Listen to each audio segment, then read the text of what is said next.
Seperti biasa katakan bersama saya orang yang paling disayang sama Tuhan. Sama kiri kanan saudara, kamu orang yang paling disayang sama Tuhan.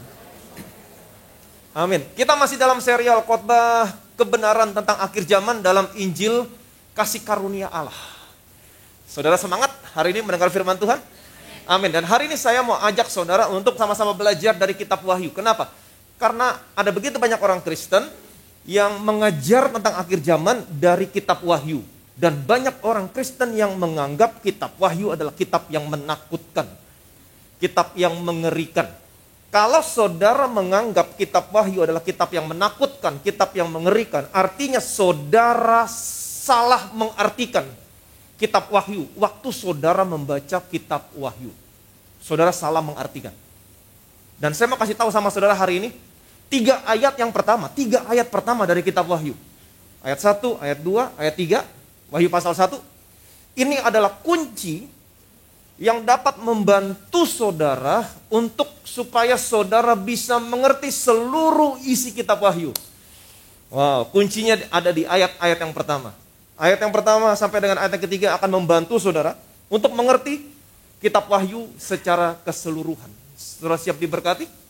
Amin. Kita lihat Wahyu pasal 1 ayat 1 sampai dengan ayat yang ketiga. Inilah wahyu Yesus Kristus yang dikaruniakan Allah kepadanya, supaya ditunjukkannya kepada hamba-hambanya apa yang harus segera terjadi, dan oleh malaikatnya yang diutusnya, ia telah menyatakan kepada hambanya Yohanes. Yohanes telah bersaksi tentang firman Allah dan tentang kesaksian yang diberikan oleh Yesus Kristus, yaitu segala sesuatu yang telah dilihatnya.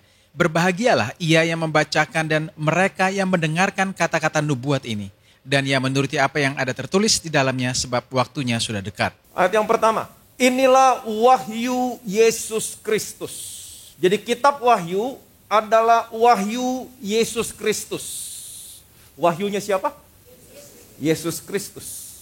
Amin. Jadi kitab Wahyu adalah jelas sekali, inilah wahyu Yesus Kristus. Kitab Wahyu berbicara tidak lain, tidak bukan tentang Yesus Kristus. Bukan tentang wahyu Uni Eropa. Bukan tentang wahyu chip komputer 666 yang akan ditanam di dahi saudara atau di tangan saudara. Kitab Wahyu bukan berbicara tentang itu semua. Tapi kitab Wahyu tidak lain, tidak bukan berbicara tentang wahyu Yesus Kristus. Apa itu wahyu? Wahyu dalam Alkitab versi New King James terjemahannya adalah revelation. Bahasa Yunaninya adalah apokalipsis, yang artinya apa? Uncovering, to remove a cover. Unveiling, to remove a veil. Untuk apa? To open view. Untuk membuka pandangan. What was hidden before. Untuk membuka pandangan yang sebelumnya tersembunyi. Tentang siapa? Tentang Yesus Kristus. Bukan tentang yang lain. Tentang Yesus Kristus. Uncovering, unveiling. Untuk membuka cover. Untuk menyingkapkan tirai. Untuk membuka pandangan saudara. Tentang Yesus Kristus. Yang sebelumnya tersembunyi. Itu wahyu. Jadi semuanya tentang Yesus Kristus. Amin. Ayat yang ketiga. Perhatikan baik-baik. Berbahagialah. Nah, ini kuncinya. Berbahagialah ia yang membacakan dan mereka yang mendengarkan kata-kata nubuat ini. Berbahagialah mereka yang membaca dan mendengar kitab Wahyu. Jadi kuncinya kalau saudara baca kitab Wahyu, saudara berbahagia. Jadi kalau sampai saudara menganggap kitab Wahyu adalah kitab yang menakutkan, kitab yang mengerikan, artinya saudara salah mengartikan waktu saudara membaca kitab Wahyu. Salah. Kalau saudara baca kitab Wahyu, saudara mendengar kitab Wahyu, seharusnya saudara berbahagia. Kenapa? Karena kitab Wahyu itu terdiri dari lambang-lambang, dari simbol-simbol. Itu sebabnya jangan pernah mengartikan kitab Wahyu, termasuk lambang-lambang, simbol-simbol di dalamnya berdasarkan pengertian saudara sendiri. Jangan pernah. Jangan pernah. Yang terbaik yang selalu saya sampaikan sama saudara adalah biarlah Alkitab yang menerjemahkan Alkitab. Artinya saudara harus cari ayat-ayat yang lain sebagai referensi untuk mengartikan ayat-ayat dalam kitab Wahyu, untuk mengartikan simbol-simbol, lambang-lambang yang tertulis dalam kitab Wahyu. Dan Alkitab sangat konsisten mengartikan lambang-lambang, sangat konsisten, nggak pernah berubah-berubah. Misalnya emas merupakan gambaran tentang siapa? Kebenaran. Betul? Perak berbicara tentang penebusan. Kemudian tembaga berbicara tentang penghukuman. Di dalam kitab Wahyu, saudara akan menemukan naga di sana. Betul? Naga berbicara tentang sesuatu yang jahat, yang tidak baik. Itu sebabnya saudara jangan pernah mengartikan kitab Wahyu berdasarkan tradisi orang Cina. Karena menurut tradisi orang Cina, naga itu kebesaran, kebanggaan. Jadi jangan pernah mengartikan kitab Wahyu berdasarkan pengertian saudara, berdasarkan tradisi apapun, tradisi orang Cina, tradisi orang India, tradisi zaman modern, teknologi modern, komputer chip 66 yang ditanam di dahi, di tangan, no. Jangan pernah mengartikan kitab Wahyu berdasarkan pengertian saudara sendiri. Yang terbaik adalah, selalu ingat, biar Alkitab yang menerjemahkan, Alkitab, cari ayat-ayat lain sebagai referensi untuk menerjemahkan ayat-ayat dalam kitab Wahyu, menerjemahkan lambang simbol yang terdapat dalam kitab Wahyu. Nah, kita akan sama-sama belajar. Waktu saudara mengerti ini, tidak mengartikan kitab Wahyu berdasarkan pengertian saudara sendiri. Saudara tidak akan pernah menganggap kitab Wahyu kitab yang menakutkan. Justru ketika kamu tahu artinya, kamu berbahagia. Amin. Wahyu pasal 5 ayat 1 sampai dengan 5. Maka aku melihat di tangan kanan dia yang duduk di atas tahta itu sebuah gulungan kitab yang ditulisi sebelah dalam dan sebelah luarnya dan dimaterai dengan 7 materai. Dan aku melihat seorang malaikat yang gagah yang berseru dengan suara nyaring, katanya, siapakah yang layak membuka gulungan kitab itu dan membuka materai-materainya? Tetapi tidak ada seorang pun yang di sorga atau yang di bumi atau yang di bawah bumi yang dapat membuka gulungan kitab itu atau yang dapat melihat sebelah dalamnya. Maka menangislah aku dengan amat sedihnya karena tidak ada seorang pun yang dianggap layak untuk membuka gulungan kitab itu ataupun melihat sebelah dalamnya. Lalu berkatalah seorang dari tua-tua itu kepadaku, jangan engkau menangis, sesungguhnya singa dari suku Yehuda, yaitu tunas Daud, telah menang, sehingga ia dapat membuka gulungan kitab itu dan membuka ketujuh materainya. Ayat yang pertama. Maka aku melihat di tangan kanan dia yang duduk di atas takhta itu. Siapa dia di sini? Allah. Yohanes melihat Allah duduk di atas takhtanya, di tangan kanannya ada sebuah gulungan kitab yang ditulisi sebelah dalam, sebelah luar, dan dimateraikan dengan 7 buah materai. Nah, kata materai di sini, dalam Alkitab versi King James, terjemahannya adalah seal. Seal, materai. Dalam bahasa Yunani, spragis atau spragiso, yang artinya apa? To stamp for security, to keep a secret. Dicap untuk menjaga keamanan, supaya terjaga kerahasiaannya. Seal. Sudah pernah lihat materai, seal? Kalau zaman dulu itu materai terbuat dari lilin yang dicairkan kemudian dituang, betul? Lilin yang dicairkan kemudian dituang. Setelah itu sebelum lilinnya membeku, di stamp, dicap. Ketika lilinnya mengering, maka terbentuklah sebuah desain. Biasanya dulu materai atau seal itu digunakan untuk melindungi naskah-naskah, melindungi buku-buku supaya jangan kotor, jangan rusak, supaya jangan dicuri orang, jangan dijiplak, terjaga kerahasiaannya. Dan yang kedua, materai biasanya sebagai tanda bukti kuasa wewenang. Betul? Kemudian yang ketiga, materai digunakan sebagai tanda kepemilikan, ownership. Nah, itu fungsinya materai. Jadi Yohanes mendapat penglihatan Allah duduk di atas takhtanya, di tangan kanannya ada gulungan kitab yang ditulis timbal balik, luar dalam, sebelah luar. Kemudian dimateraikan dengan 7 buah materai. Karena gulungan kitabnya dimaterai dengan 7 buah materai, Yohanes dia tidak bisa tahu apa isinya. Dia tidak bisa membaca tulisan-tulisan di sebelah dalam, sebelah luarnya. Nah, untuk bisa membacanya, untuk bisa membuka materainya, dibutuhkan orang yang layak. Dibutuhkan orang yang layak. Kalau saya kirim surat ke rumah saudara, saya masukin suratnya dalam amplop, kemudian saya tutup, saya materai. Waktu suratnya sampai di rumah saudara, maka tidak ada seorang pun yang layak membuka kecuali saudara. Betul? Jadi dibutuhkan orang yang layak. Ayat yang kedua sampai ayat yang ketiga. Dan aku melihat seorang malaikat yang gagah yang berseru dengan suara nyaring, katanya, siapakah yang layak membuka gulungan kitab itu dan membuka materai-materainya? Tetapi tidak ada seorang pun yang di sorga atau yang di bumi atau yang di bawah bumi yang dapat membuka gulungan kitab itu atau yang dapat melihat sebelah dalamnya. Jadi karena gulungan kitabnya itu dimaterai, disil dengan 7 buah materai, maka tidak ada seorang pun yang bisa membukanya kecuali orang yang layak. Tetapi di sini dikatakan tidak ada seorang pun baik di surga maupun di bumi yang layak membuka gulungan kitab ini. Waktu dikatakan tidak ada seorang pun yang layak membuka gulungan kitab ini, Yohanes dia menangis. Pertanyaan saya, kenapa dia menangis? Waktu dikatakan tidak ada seorang pun yang membuka gulungan kitab ini, baik di surga maupun di bumi. Kenapa dia menangis? Pertanyaan saya, apa sesungguhnya isi kitab ini? Apa isi kitabnya? Jangan tebak-tebak. Biarlah Alkitab yang menerjemahkan Alkitab. Artinya cari ayat lain. Sebagai referensi untuk mengartikan kitab Wahyu ini. Nah, di sini kita akan belajar bagaimana caranya kita membaca kitab Wahyu. Perhatikan baik-baik. Aku melihat sesungguhnya ada tangan yang terulur kepadaku dan sungguh dipegangnya sebuah gulungan kitab. Lalu dibentangkannya di hadapanku, gulungan kitab itu ditulisi timbal balik dan di sana tertulis nyanyian-nyanyian ratapan, keluh kesah, dan rintihan. Tadi kita sudah lihat dalam kitab Wahyu pasal 6 ayat yang kedua, Yohanes mendapat penglihatan, betul?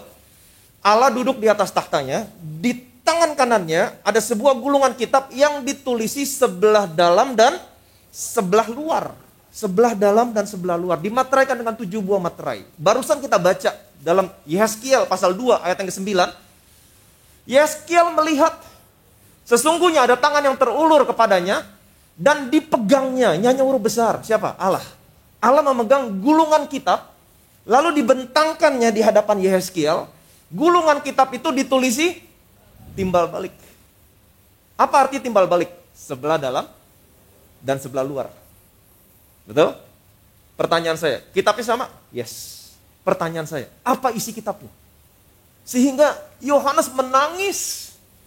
Waktu dikatakan tidak ada seorang pun yang layak di surga, di bumi yang membuka gulungan kitab ini. Membuka materainya. Nggak ada yang layak. Yohanes menangis. Apa isi kitabnya? Ayat yang ke-10. Lalu dibentangkannya di hadapanku. Gulungan kitab itu ditulisi timbal balik. Dan di sana tertulis nyanyian-nyanyian, ratapan, keluh kesah, dan rintihan. Ternyata isinya semuanya tentang ratapan, keluh kesah, rintihan. Dan saya masih mengerti, ratapan, keluh kesah, rintihan merupakan ekspresi dari orang-orang yang hidupnya ada di bawah kuasa kegelapan. Apa maksudnya? Nanti saya akan jelaskan sama saudara. Jadi, gulungan kitab yang dilihat sama Yohanes adalah gulungan kitab yang sama seperti yang dilihat oleh Yehezkiel. Semuanya, apa isinya? Semuanya tentang bad news, tentang kabar buruk. Waktu kabar buruk ini terjadi, semua orang yang mengalami, meratap, berkeluh kesah, merintih. Itu sebabnya, waktu materai demi materai dibuka, isinya semua tentang bad news, tentang kabar buruk. Kita lihat, cepat. Dan aku melihat sesungguhnya ada seekor kuda putih dan orang yang menungganginya memegang sebuah panah dan kepadanya dikaruniakan sebuah mahkota. Lalu ia maju sebagai pemenang untuk merebut kemenangan. Dan ketika anak domba itu membuka materai yang kedua, aku mendengar makhluk yang kedua berkata, "Mari." Dan majulah seekor kuda lain, seekor kuda merah padam, dan orang yang menungganginya dikaruniakan kuasa untuk mengambil damai sejahtera dari atas bumi sehingga mereka saling membunuh. Dan kepadanya dikaruniakan sebilah pedang yang besar. Dan ketika anak domba itu membuka materai yang ketiga, aku mendengar makhluk yang ketiga berkata, "Mari." Dan aku melihat sesungguhnya ada seekor kuda hitam dan orang yang menungganginya memegang sebuah timbangan di tangannya. Dan aku mendengar seperti ada suara di tengah-tengah keempat makhluk itu berkata, "Secupak gandum sedinar dan 3 cupak jelai sedinar. Tetapi janganlah rusakkan minyak dan anggur itu." Dan ketika anak domba itu membuka materai yang keempat, aku mendengar suara makhluk yang keempat berkata, "Mari." Dan aku melihat sesungguhnya ada seekor kuda hijau kuning dan orang yang menungganginya bernama Maut, dan kerajaan Maut mengikutinya. Dan kepada mereka diberikan kuasa atas 1/4 dari bumi untuk membunuh dengan pedang, dan dengan kelaparan, dan sampar, dan dengan binatang-binatang buas yang di bumi. Dan ketika anak domba itu membuka materai yang kelima, aku melihat di bawah mezbah jiwa-jiwa mereka yang telah dibunuh oleh karena firman Allah dan oleh karena kesaksian yang mereka miliki. Dan mereka berseru dengan suara nyaring katanya, "Berapa lamakah lagi ya penguasa yang kudus dan benar, engkau tidak menghakimi dan tidak membalaskan darah kami kepada mereka yang diam di bumi?" Dan kepada mereka yang masing-masing diberikan sehelai jubah putih, dan kepada mereka dikatakan bahwa mereka harus beristirahat sedikit waktu lagi hingga genap jumlah kawan-kawan pelayan dan saudara-saudara mereka yang akan dibunuh sama seperti mereka. Maka aku melihat ketika anak domba itu membuka meterai yang keenam, sesungguhnya terjadilah gempa bumi yang dahsyat dan matahari menjadi hitam bagaikan karung rambut dan bulan menjadi merah seluruhnya bagaikan darah. Dan bintang-bintang di langit berjatuhan ke atas bumi bagaikan pohon ara menggugurkan buah-buahnya yang mentah apabila ia digoncang angin yang kencang. Maka menyusutlah langit bagaikan gulungan kitab yang digulung dan tergeserlah gunung-gunung dan pulau-pulau dari tempatnya. Dan raja-raja di bumi dan pembesar-pembesar serta perwira-perwira dan orang-orang kaya serta orang-orang berkuasa dan semua budak serta orang merdeka bersembunyi ke dalam gua-gua dan celah-celah batu karang di gunung. Dan mereka berkata kepada gunung-gunung dan kepada batu karang itu, runtuhlah menimpa kami dan sembunyikanlah kami terhadap Dia yang duduk di atas tahta dan terhadap murka anak domba itu. Sebab sudah tiba hari besar murka mereka dan siapakah yang dapat bertahan? Perhatikan baik-baik. Siapa yang membuka materai demi materai? Anak domba. Saudara takut? Kalau saudara nggak mengerti, saudara takut. Tapi seharusnya saudara berbahagia. Amin. Perhatikan baik-baik. Ketika materai pertama dibuka, apa yang Yohanes lihat? Seekor kuda putih. Betul? Dan orang yang menungganginya, memegang panah. Ini berbicara tentang apa? Kita cepat aja. Ini berbicara tentang apa? Tentang Mesias palsu. Dari mana saya tahu Mesias palsu? Alkitab menerjemahkan Alkitab. Nanti saya jelasin. Materai kedua dibuka. Dia melihat, Yohanes melihat ada seekor kuda merah padam. Damai sejahtera diambil daripada bumi. Apa yang terjadi? Mereka saling membunuh. Materai ketiga yang dibuka. Materai ketiga dibuka. Yohanes melihat ada seekor kuda hitam. Apa yang terjadi? Kemiskinan. Kemudian ketika materai keempat dibuka, Yohanes melihat ada kuda, seekor kuda hijau kuning. Betul? Apa yang terjadi? Maut, kelaparan, sampar. Kemudian ketika materai yang kelima dibuka, apa yang terjadi? Jiwa-jiwa dibunuh karena Injil, karena kesaksian yang mereka miliki. Materai keenam dibuka, gempa bumi. Materai yang ketujuh dibuka, keheningan di surga. Saya buktikan sama saudara. Waktu materai yang pertama dibuka, Yohanes melihat ada seekor kuda putih, orang yang menungganginya memegang panah. Ini berbicara tentang apa? Mesias palsu. Mesias palsu. Dari mana saya tahu? Wahyu pasal 19 ayat 11. Lalu aku melihat sorga terbuka, sesungguhnya ada seekor kuda putih dan ia yang menungganginya bernama yang setia dan yang benar, ia menghakimi dan berperang dengan adil. Waktu sorga terbuka, Yohanes melihat apa yang Yohanes lihat di surga. Ada seekor kuda putih. Dan huruf besar. Siapakah ia yang menunggangi kuda putih? Yang bernama yang setia dan yang benar? Yesus. Ia akan menghakimi dan berperang dengan adil. Tidak lain, tidak bukan adalah Yesus. Dia adalah Mesias yang sesungguhnya. Amin. Ingat waktu Wahyu pasal 6 ayat yang kedua berkata begini. Yohanes mendapat penglihatan ketika materai pertama dibuka. Dia mendapat penglihatan begini. Aku melihat sesungguhnya ada seekor kuda putih dan orang yang menungganginya memegang sebuah panah dan kepadanya dikaruniakan sebuah mahkota. Lalu ianya huruf kecil, maju sebagai pemenang untuk merebut kemenangan. Siapakah ia di sini yang menunggangi kuda putih? Seseorang yang mau menyerupai Yesus, Mesias yang sesungguhnya. Siapakah dia? Mesias palsu. Dari mana saya tahu ini adalah Mesias palsu? Sesungguhnya semuanya ini pernah dikatakan sama Yesus kepada murid-muridnya. Lukas pasal 21, perhatikan baik-baik. Dan murid-murid bertanya kepada Yesus, katanya, Guru, bila manakah itu akan terjadi? Dan apakah tandanya kalau itu akan terjadi? Jawabnya, waspadalah supaya kamu jangan disesatkan. Sebab banyak orang akan datang dengan memakai namaku dan berkata, akulah dia, dan saatnya sudah dekat, janganlah kamu mengikuti mereka. Dan apabila kamu mendengar tentang peperangan dan pemberontakan, janganlah kamu terkejut, sebab semuanya itu harus terjadi dahulu, tetapi itu tidak berarti kesudahan akan datang segera. Ia berkata kepada mereka, bangsa akan bangkit melawan bangsa dan kerajaan melawan kerajaan.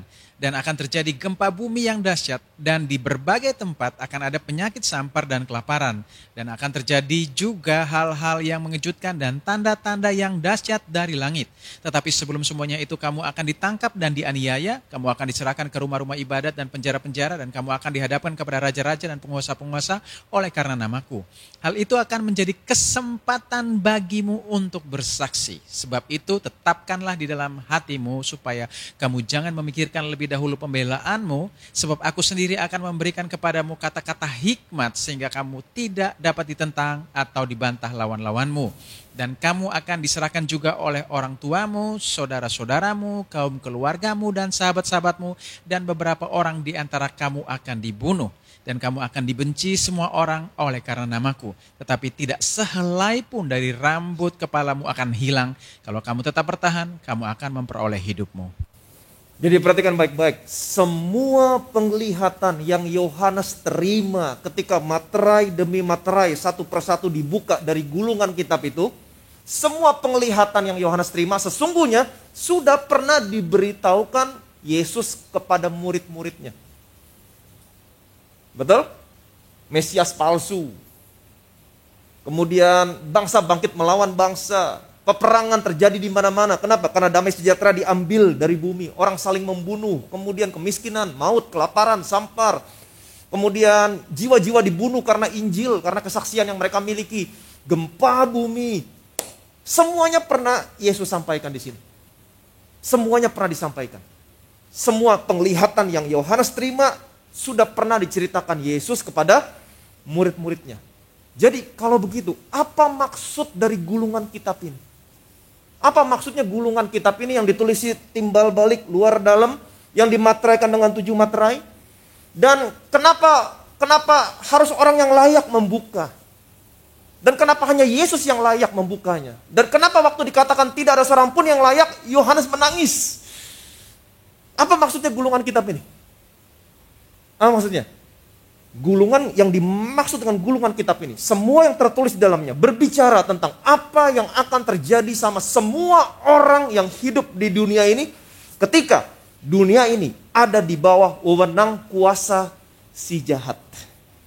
Dimateraikan dengan 7 materai, karena materai tadi fungsinya sebagai apa? Tanda bukti, kuasa atau wewenang. Semua yang tertulis dalam kitab ini berbicara tentang segala sesuatu yang harus terjadi sama manusia di bumi ini ketika bumi ini ada di bawah wewenang kuasa si jahat. Betul? Kenapa saudara takut? Seharusnya saudara berbahagia. Kenapa? Karena materainya sudah dicopotin. Artinya saudara sudah dibebasin. Amin. Jadi sekali lagi, apa gulungan kitab ini? Gulungan kitab ini berbicara tentang semua yang harus terjadi sama manusia yang hidup di bumi ini ketika bumi ini ada di bawah kuasa si jahat. Itu sebabnya dimateraikan. Karena materai berbicara tentang tanda bukti, wewenang atau kuasa. Apa maksudnya? Saya jelasin sama saudara. Perhatikan baik-baik. Saudara akan berbahagia.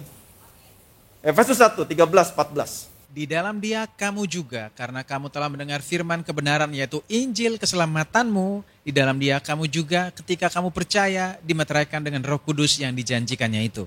Dan Roh Kudus itu adalah jaminan bagian kita sampai kita memperoleh seluruhnya, yaitu penebusan yang menjadikan kita milik Allah untuk memuji kemuliaan-Nya. Perhatikan baik-baik. Ketika saudara mendengar firman kebenaran, Injil keselamatan saudara, firman kasih karunia, waktu kamu percaya, maka kamu akan diselamatkan. Kamu lahir baru. Allah menempatkan saudara di dalam Dia. Amin. Allah bukan hanya menempatkan saudara di dalam Dia ketika saudara percaya kepada Yesus, tetapi Allah juga memateraikan kamu. Ingat, materai adalah tanda bukti kepemilikan, ownership. Amin. Allah memateraikan kamu dengan Roh Kudus sebagai tanda milik Allah. Bilang sama kiri kanan saudara, kamu milik Allah. Amin. Dan Roh Kudus bukan hanya tanda saudara milik Allah, tapi Roh Kudus adalah jaminan. Apa artinya jaminan? Kepastian bahwa kamu akan memperoleh semua yang dijanjikan Tuhan. Apa itu? Penebusan yang menjadikan kamu adalah milik Allah. Kamu sudah ditebus. Kamu menjadi milik Allah. Dan kamu akan menerima segala sesuatunya yang menjadikan kamu milik Allah. Apa itu? Pengangkatan kamu sebagai orang percaya. Amin. Perhatikan baik-baik. Jadi Roh Kudus adalah tanda bukti, ownership. Kamu miliknya Tuhan. Perhatikan baik-baik. Waktu Allah menciptakan manusia, awal dunia, sebelum manusia jatuh dalam dosa, Allah menciptakan manusia dari debu tanah. Waktu Allah menciptakan manusia dari debu tanah, manusia belum menjadi makhluk yang hidup.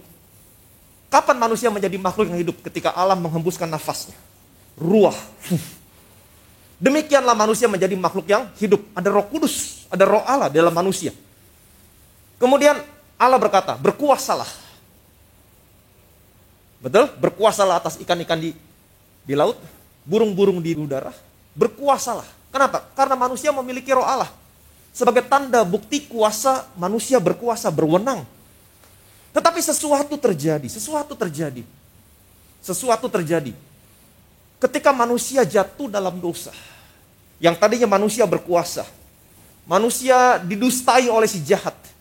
Dengan kata lain, ketika manusia jatuh dalam dosa, manusia menyerahkan kuasa yang Tuhan berikan kepada si jahat. Manusia kehilangan kuasa. Alkitab berkata, rohku tidak selama-lamanya tinggal dalam manusia. Karena manusia hanya daging. Roh Allah keluar. Manusia kehilangan Roh Allah. Kehilangan kuasa. Dia tidak lagi punya bukti, tanda bukti kuasa wewenang.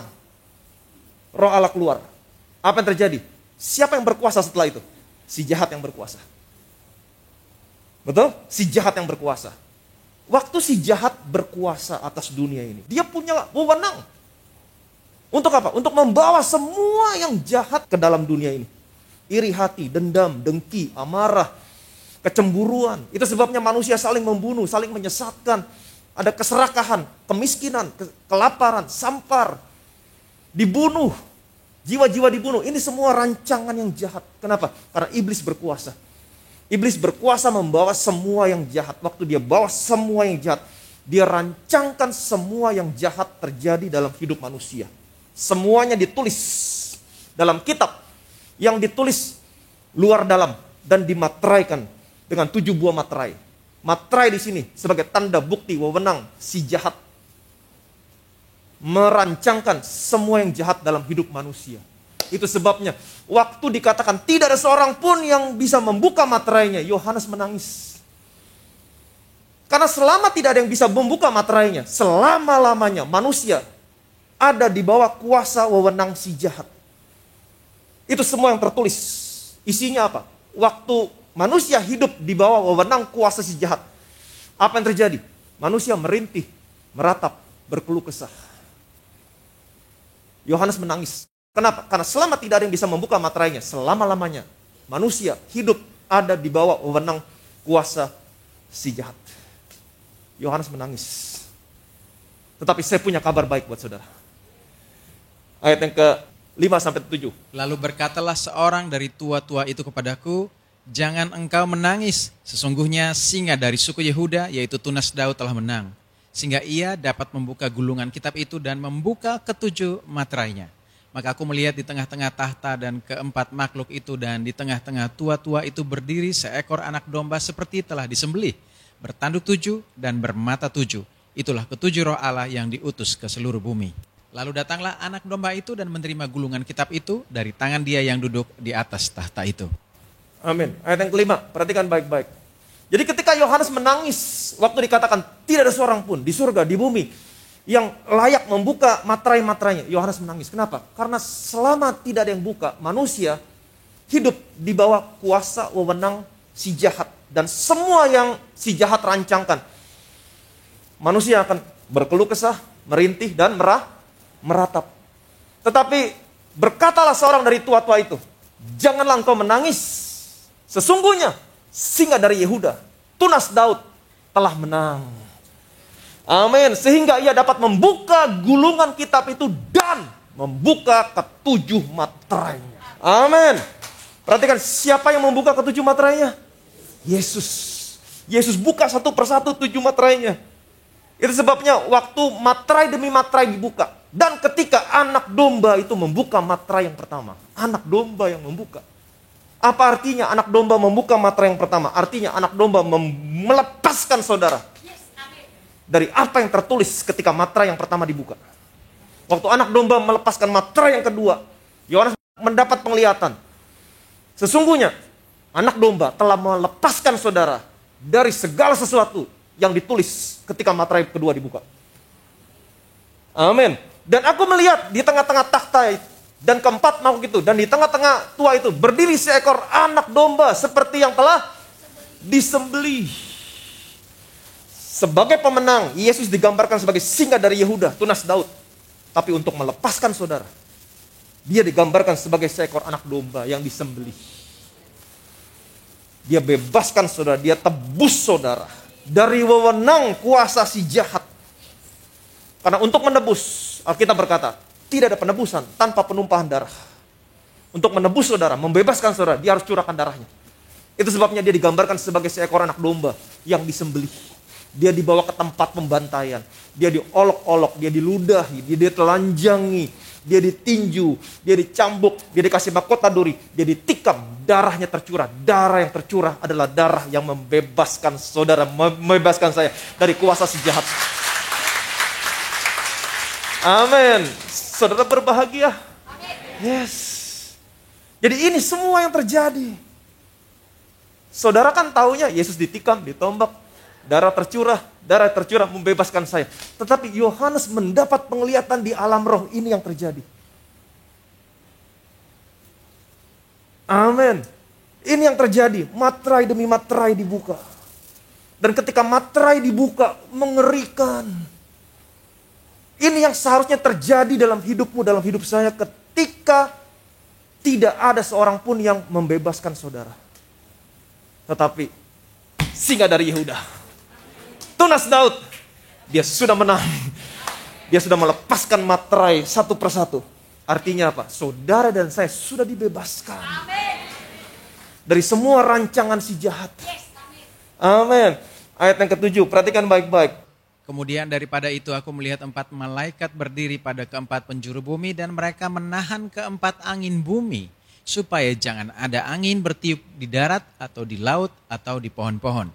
Dan aku melihat seorang malaikat lain muncul dari tempat matahari terbit. Ia membawa materai Allah yang hidup dan ia berseru dengan suara nyaring kepada keempat malaikat yang ditugaskan untuk merusakkan bumi dan laut.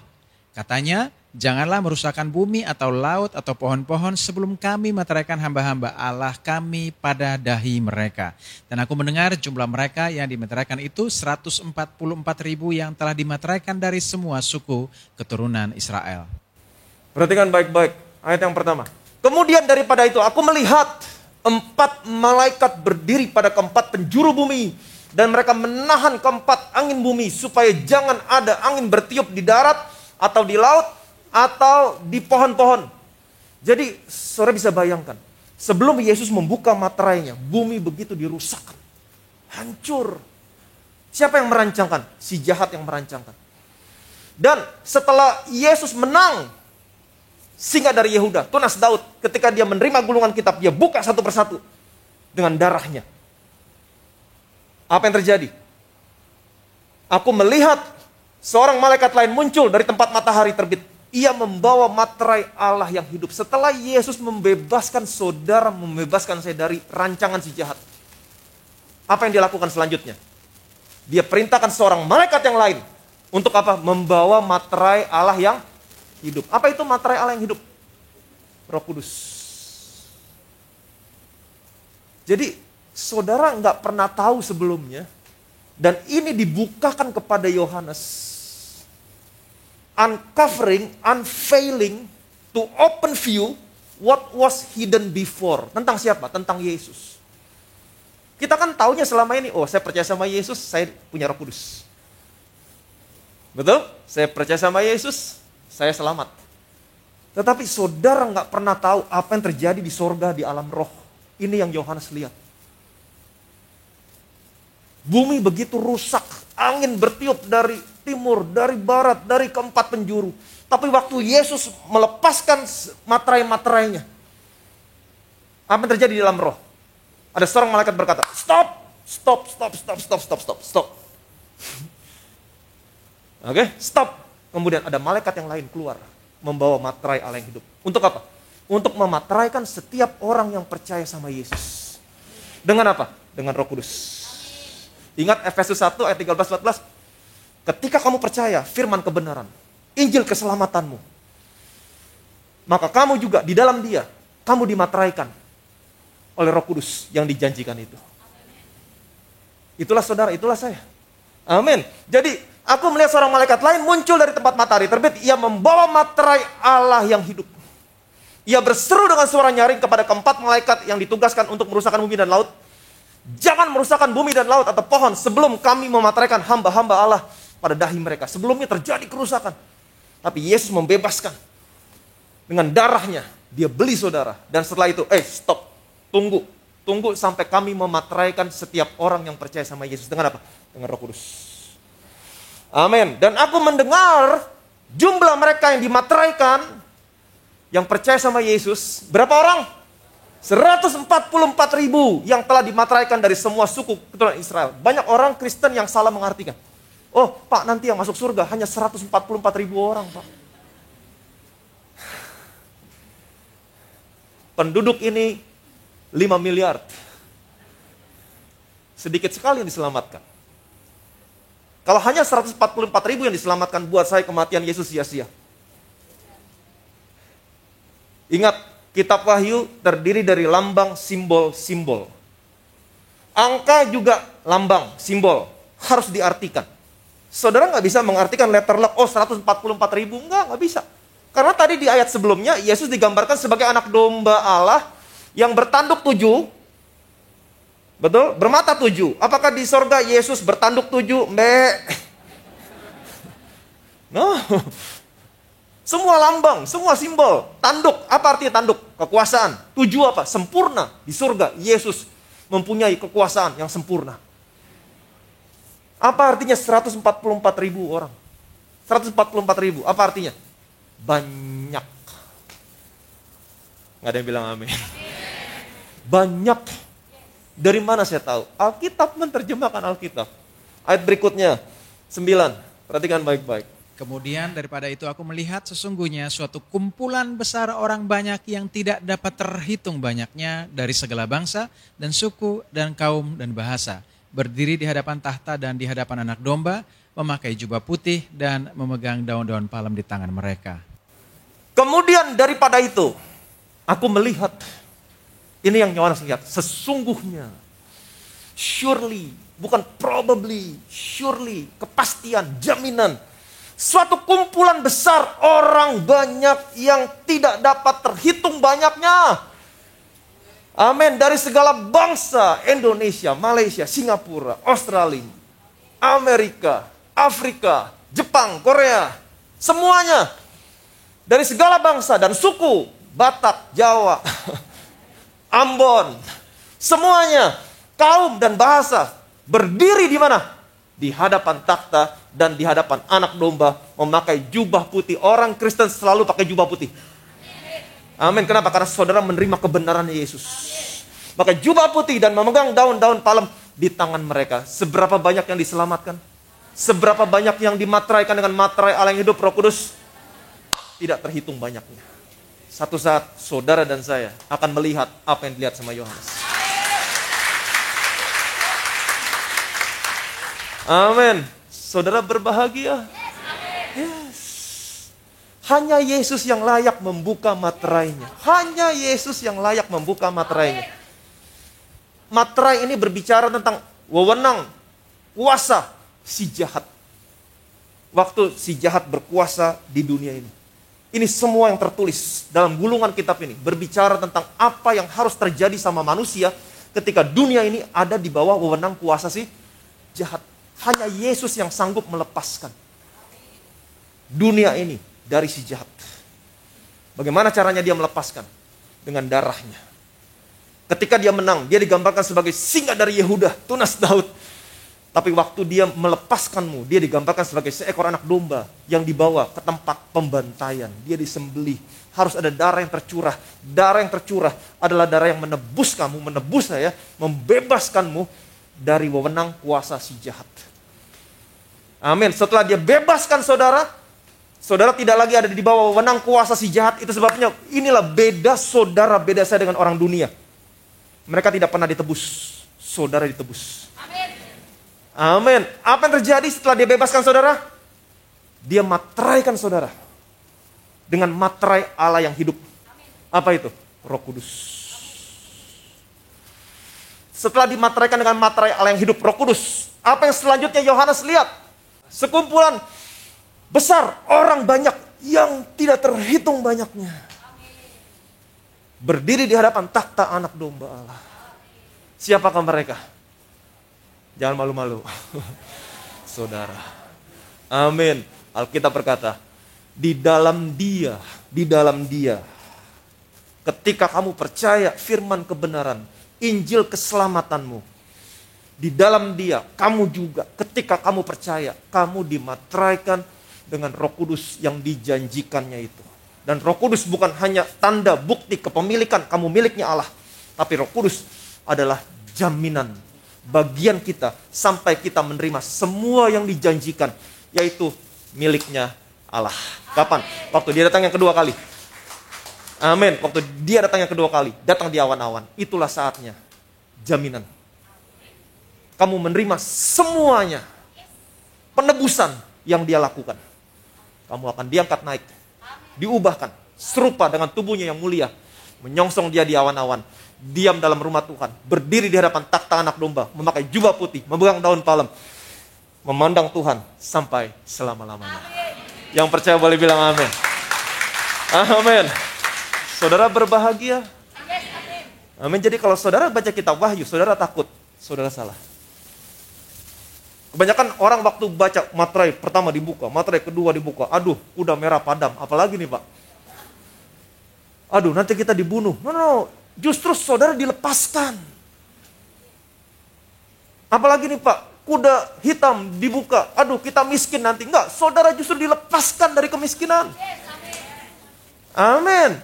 Aduh, kuda hijau kuning. Apalagi nih Pak, kita akan mengalami maut, kelaparan. No, justru saudara dibebaskan dari maut, kelaparan, sampar.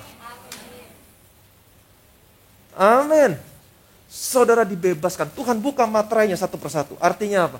Tuhan lepasin saudara dari wewenang kuasa si jahat. Saudara tidak lagi ada di bawah wewenang kuasa si jahat. Setelah Tuhan lepasin saudara dari materai si jahat, dia materaikan saudara kembali dengan materai Allah yang hidup. Apa itu? Roh Kudus. Sekarang Roh Kudus ada di dalammu. Tanda bukti adalah kamu miliknya Allah. Bukan hanya tanda bukti miliknya Allah, Roh Kudus yang ada di dalammu adalah jaminan. Jaminan kamu akan menerima semua yang telah dijanjikan, yaitu penebusan. Amin. Yang menjadikan kamu adalah miliknya. Itu sebabnya setelah Yohanes melihat malaikat memateraikan semua orang yang percaya dengan materai Allah yang hidup, Yohanes melihat, dan selanjutnya aku melihat. Kemudian daripada itu aku melihat sesungguhnya satu kumpulan besar orang banyak yang tidak pernah terhitung banyaknya. Dari segala bangsa, suku, kaum, bahasa, berdiri di hadapan takhta, hadapan Anak Domba, memakai jubah putih. Itulah saudara, itulah saya. Berikan kemuliaan yang meriah bagi nama Tuhan Yesus Kristus. Amin. Saudara berbahagia. Nggak pernah takut menantikan kedatangan Tuhan, karena kamu sudah tahu tempat kamu di mana. Ini yang Yohanes lihat. Yang selama ini tersembunyi, yang selama ini tidak pernah disingkapkan, dibukakan sama Yohanes. Apa yang terjadi? Semuanya tentang siapa? Tentang Yesus. Inilah yang sudah Yesus lakukan buat saudara, buat saya. Dia singa Yehuda yang sudah menang. Tapi ingat, untuk menang, dia harus menjadi seekor anak domba yang disembelih. Dibawa ke tempat pembantaian. Harus ada darah yang tercurah untuk menebus kamu, menebus saya, membebaskan kamu, membebaskan saya dari materai-materai si jahat. Dari wewenang kuasa si jahat. Kamu sudah dibebaskan. Amin. Dari semua yang jahat. Ini bedanya antara saudara dan saya dengan orang dunia. Mereka belum ditebus. Saudara sudah ditebus. Amin. Kamu menjadi miliknya Allah. Amin. Dan Roh Kudus sebagai tanda milik Allah. Bukan hanya tanda milik, tapi jaminan. Amin. Ingat baik-baik, jaminan. Apa artinya jaminan? Kepastian. Saudara dan saya pasti akan diselamatkan. Berikan kemuliaan meriah bagi nama Yesus. Saudara masih takut? Kalau masih takut artinya saudara nggak ngerti khotbah saya. Saudara harus berbahagia. Jadi ingat baik-baik, baca kitab Wahyu, jangan takut. Apa kategori saudara salah membaca kitab Wahyu? Timbul ketakutan. Itu salah. Alkitab berkata, berbahagialah ia yang membaca dan mendengar kata-kata nubuatan ini, yang melakukannya, karena waktunya sudah dekat. Berbahagialah saudara. Berikan kemuliaan meriah bagi nama Yesus. Betapa kami bersyukur Tuhan, singa dari Yehuda, itu tunas Daud, Yesus Kristus telah menang, telah membebaskan kami dari semua rancangan si jahat. Ketika iblis merancangkan semua yang jahat yang harus terjadi dalam kehidupan manusia ketika dia berkuasa di dunia ini, dimateraikan dengan 7 materai sebagai tanda bukti iblis berwenang, iblis berkuasa, membawa semua yang jahat yang ada di neraka ke dalam dunia ini ketika dia berkuasa. Sehingga manusia meratap, berkeluh kesah, merintih karena semua yang jahat yang dirancangkan si jahat. Tetapi terpujilah Allah dan Tuhan kita Yesus Kristus. Dia datang ke dalam dunia ini. Dia digambarkan sebagai seekor domba yang disembelih, dibawa ke tempat pembantaian. Karena untuk membebaskan kami, menebus kami. Alkitab berkata, tidak ada penebusan tanpa penumpahan darah. Untuk menebus harus ada darah yang tertumpah. Darah anak domba tertumpah. Membebaskan kami, melepaskan kami dari materai demi materai, dari wewenang, dari kekuasaan si jahat. Kami sudah dibebaskan dari semua rancangan yang jahat. Maut, kelaparan, sampar, damai sejahtera diambil daripada bumi. Jiwa-jiwa dibunuh, gempa bumi, apapun kami sudah dibebaskan. Kami adalah orang-orang yang ditebus. Dan hari ini kami dimateraikan dengan materai Allah yang hidup, yaitu Roh Kudus. Ketika kami percaya firman kebenaran, Injil keselamatan, kami ditempatkan di dalam anak-Mu. Kami lahir baru. Dan kami dimateraikan dengan Roh Kudus sebagai tanda milik-Mu. Dan Roh Kudus yang telah diberikan kepada kami bukan hanya tanda milik-Mu, tetapi Roh Kudus adalah jaminan bagian kami yang menjadikan kami milik-Mu, yaitu penebusan. Kami percaya Tuhan. Itu sebabnya Yohanes mendapat penglihatan. Kemudian daripada itu, setelah Engkau memerintahkan malaikat untuk memateraikan mereka yang percaya kepadamu dengan materai Allah yang hidup, Yohanes melihat, kemudian daripada itu, aku melihat sekumpulan orang banyak dari segala bangsa yang tidak terhitung banyaknya, kaum, bahasa, suku, berdiri di hadapan takhta anak domba. Satu saat nanti, kami akan berdiri di hadapan-Mu Tuhan. Karena kami adalah milik-Mu, sudah ditebus. Roh Kudus yang ada dalam kami adalah jaminan. Kami akan menerima apa yang Kau janjikan. Itu penebusan yang menjadikan kami milik-Mu. Kami akan berdiri di hadapan takhta anak domba, berpakaian putih, tidak bercacat, tidak bercelah. Karena kebenaran Yesus telah kami terima. Dan kami akan berdiri di hadapan-Mu, memandang kemuliaan-Mu sampai selama-lamanya. Segala kemuliaan, segala hormat, segala pujian hanya bagi nama Tuhan Yesus Kristus. Semua yang percaya, yang berbahagia, sama-sama kita katakan amin.